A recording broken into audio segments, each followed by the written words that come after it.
I'm Kenneth, a relationship coach and a psychotherapist. Every relationship is different, and every breakup is different. Work with me, and you'll get professional help on your situation. Just click on the link in the description below, or go to my website, askcraig.net.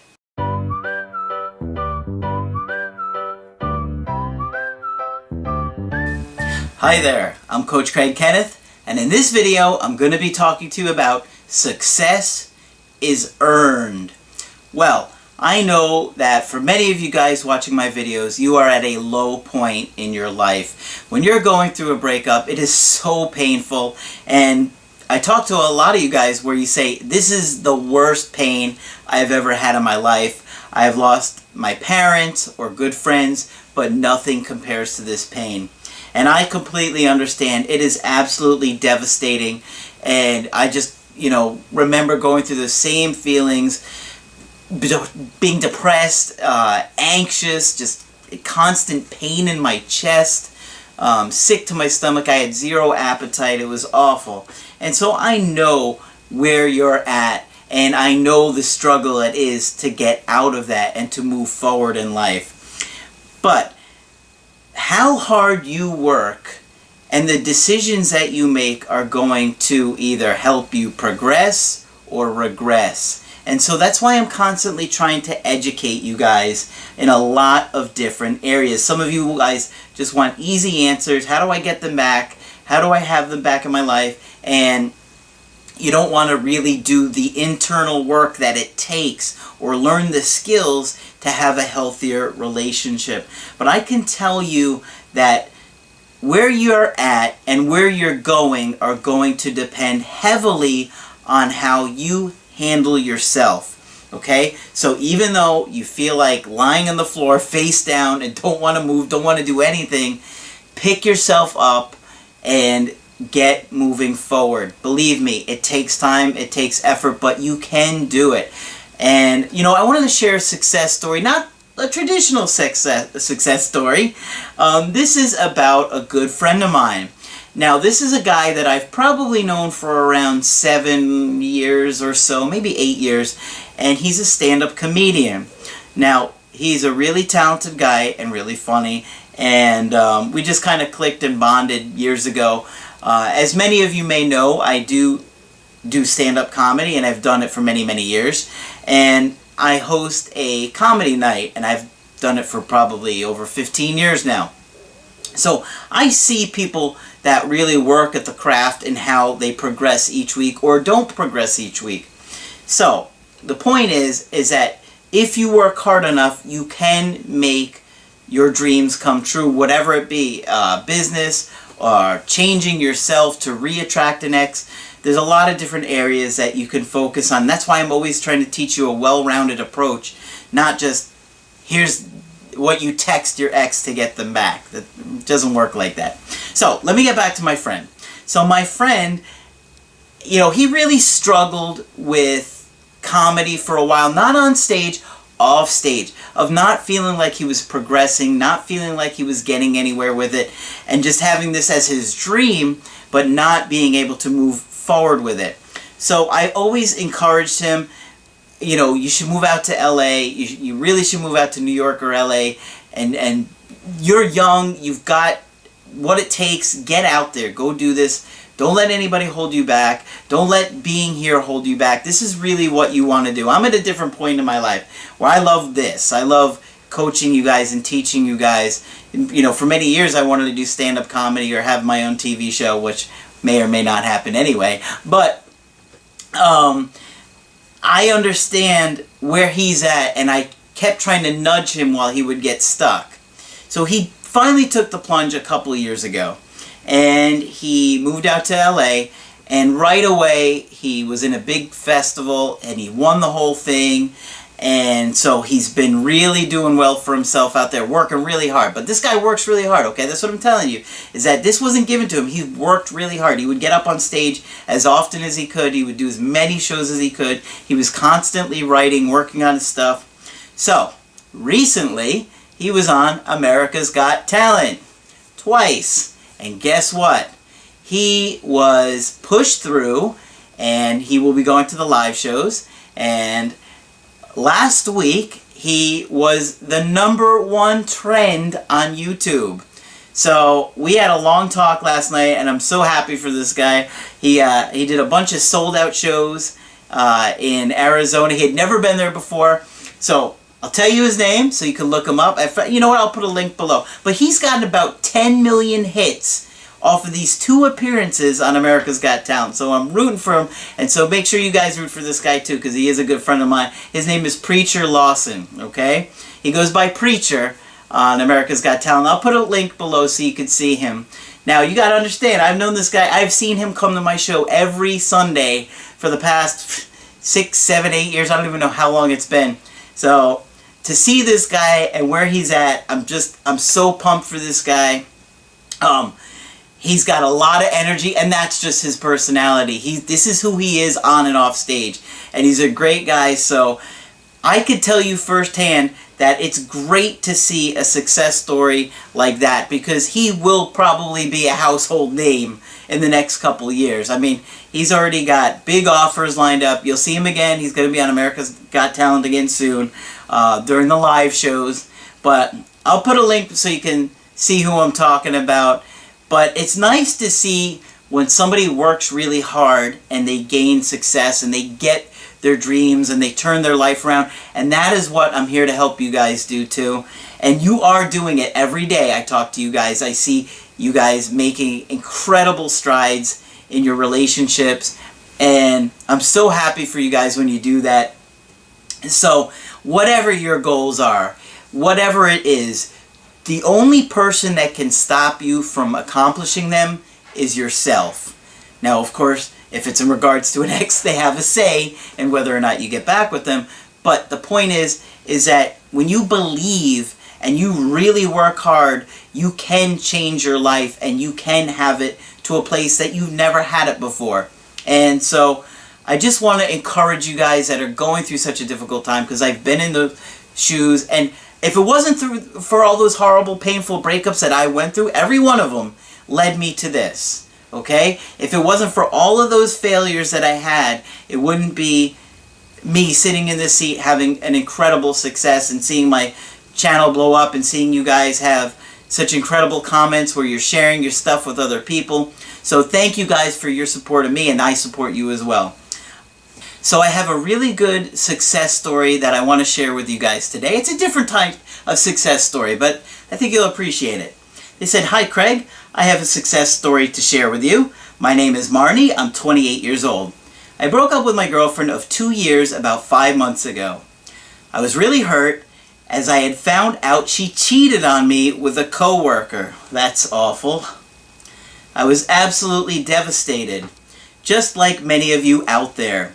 But after coming to your channel, I saw that I didn't want her back. Don't get me wrong, I did consider trying to work things out with her despite the cheating. And I probably would have seriously thought about trying to make it work. One of my good friends was going through a breakup, and I showed him your channel. We started watching videos together after work, and then talking about each video so we could remember the information better. You guys were like study buddies. It really helped.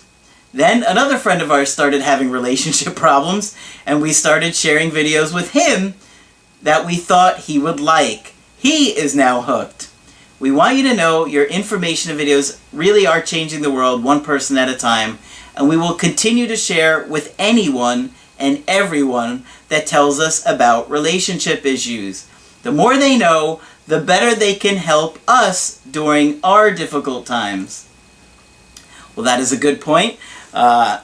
Very few of us are shown healthy relationships or how to communicate or any kind of understanding of mental health or attachment or anything like that.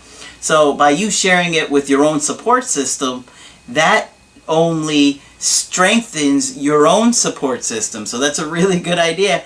So now when you go to them and talk to them about your relationship issues, they've been watching my videos, so they're more likely to give you advice that's going to work for them. So smart thinking on your part. I do have a question for you.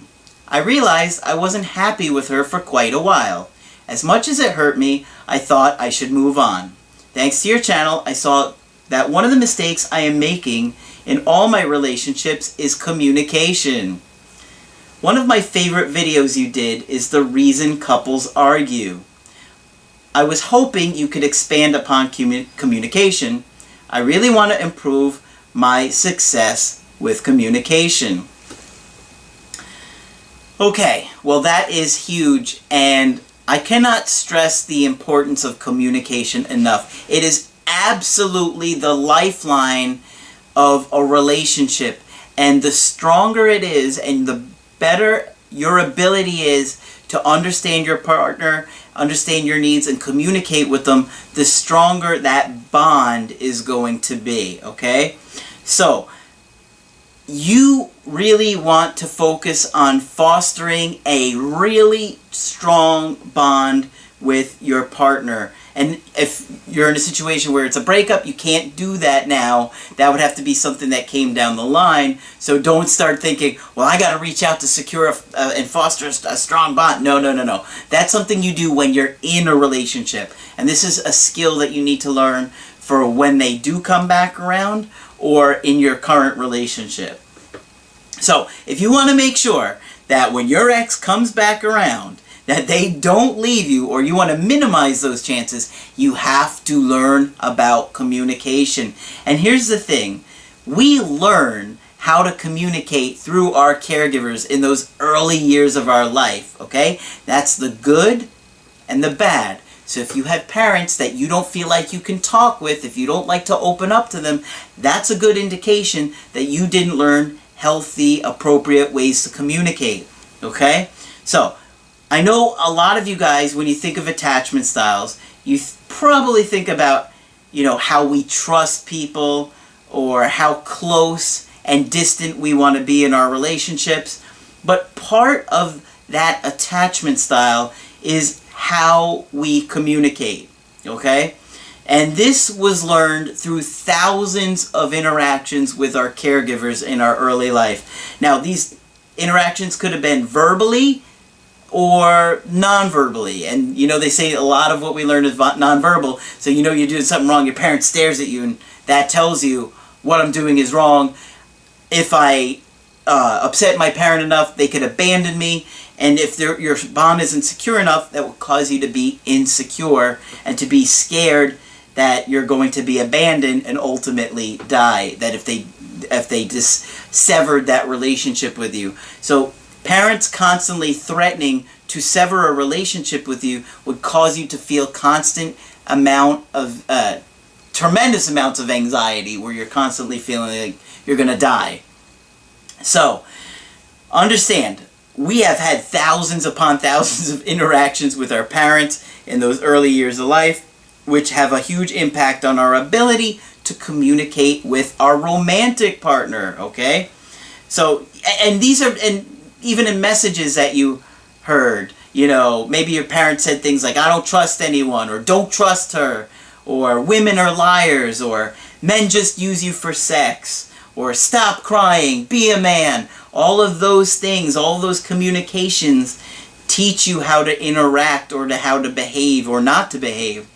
I had a woman that I talked to recently. She was telling me about how her dad was, and how when she was, I can't even remember how young she was. I think she was only like 2 weeks old when her mom passed away.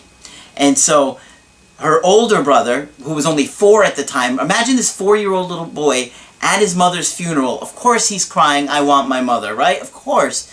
How could he not? And so the father looks at him and starts screaming at him at the funeral, stop crying, it's not going to bring her back. Imagine that. Imagine his world. You have lost your mother at 4 years old, and this is the man that is your father. Instead of consoling you, taking care of you, look at what he does. Awful. That is going to affect all of his relationships and all of his bonding experiences. So, now, as an adult, if you feel disconnected from your partner, okay, you're going to get separation anxiety. When that happens, one of the partners is probably going to go into primal panic where they feel like they're dying and they're desperately trying to connect. Remember, when they get in that state of primal panic, they become very selfish and self-absorbed. I don't care about what you need. I don't care about what you want. I just want to connect with you, and I'm going to do whatever I can to do that. So, it could be a real challenge to deal with somebody who is behaving in that way, lashing out, being manipulative. And so it's really hard to communicate, especially when somebody's in that kind of emotional distress. So, one of the most effective ways to communicate with a partner is called mirroring, validating, and empathizing. Okay? And this is a skill that I learned from a very brilliant therapist who I highly look up to. And it's a 3-part way to communicate with a partner. It's incredibly important to your success with all your future relationships that you learn this. Mirroring, validating, empathizing. So, for example, if somebody says to you, please go get the mail, your partner, it's got to be a partner, please go get the mail, and you forget, then they get upset at you. I can't believe you forgot. This is the 3rd time I've asked you to get the mail and you forgot. Okay, so it's not really about the mail, right? It's about the way they felt. They asked you to do something for them and you didn't do it. So they felt like you weren't really there for them, okay? So, if that's the situation, your normal response might be to argue. Oh, I forgot, I'm busy, blah, blah, blah, blah, blah, blah, blah. And then that leads to a fight, right? But what you should do that would be more effective is to mirror it, validate, and empathize with it. So first you mirror it and you say, I could see that you're really upset at me because I didn't get the mail when you asked me to. Yeah, I am really upset at you. I can't believe it. I asked you 3 times. You don't even listen to me. And then you want to validate it. You're right. You did ask me 3 times and I didn't do what you asked me to do. I apologize. You're right. I know that must upset you because you needed my help and I didn't give it to you, right? So now you empathize and you look at it and you say, okay, you get into their position. And you say, you know what? I understand why you're upset at me. Because if I had asked you to do something for me 3 times and you didn't do it, I would be angry at you too. So I can understand why you're upset at me and I apologize. I will make sure I work harder at understanding what you need, okay? So you can see how quickly it will disarm a situation if you mirror it, validate it, and empathize it. So, if you want to give yourself the best opportunity to succeed and have a healthier bond and relationship with your ex, if they come back, or in your current relationship, what you need to do is maybe take down a piece of paper, write mirror, validate, empathize on there, and think about maybe the biggest 3 arguments you got into. Maybe it's you go out with your friends too much. So practice it and realize, okay, I need to take these 3 weaknesses that I have and make them into 3 strengths. So if they do come back and they're upset at me about, I go out with my friends too much, you can mirror it, validate it, and empathize it. And it will take that, instead of an argument where you're on 2 opposite sides, it's like you're automatically taking their side and saying, yes, you're right. You're no longer on a position of opposition. You're now on their side, agreeing with them and saying, yes, you are right. So, in that case of you go out with your friends too much. Let's say maybe you went out with your friends 3 times in the last week and you didn't spend any quality time with your partner. So you would mirror it and say, I could see that you are really upset at me because I spent a lot of time with my friends this week and I didn't spend much time with you. Then you want to validate it. You know what? You're right. I have been going out a lot recently, and in the time where I have been home, I was kind of laying on the couch and I didn't really give you a lot of attention and we didn't really talk, and so you were feeling disconnected. Then you empathize and you say, okay, well, you have a good point, because if you went out with your girlfriend 3 times in this past week and you didn't talk to me, or you didn't spend any quality time with me when you were here, I would feel abandoned too, and I would feel like you didn't care about me either. So I can completely understand where you're coming from. To take that and really think about your weaknesses in your relationships, it will help you strengthen that bond and improve your chances of making that relationship last, because relationships are always changing, and one little thing leads to another, to another, to another. And by learning this skill, you can improve the ability to bond and connect and decrease those disconnections, which ultimately leads to the destruction or the end of the relationship. So, if you want to get my help personally, go to my website, askcraig.net. Sign up for the coaching option that works best for you. I do email coaching and I do Skype coaching. If you like this video and you like the topic, make sure you put a like on there so I know. But that's it for this video. I'm Coach Craig Kenneth, and I will talk with you soon.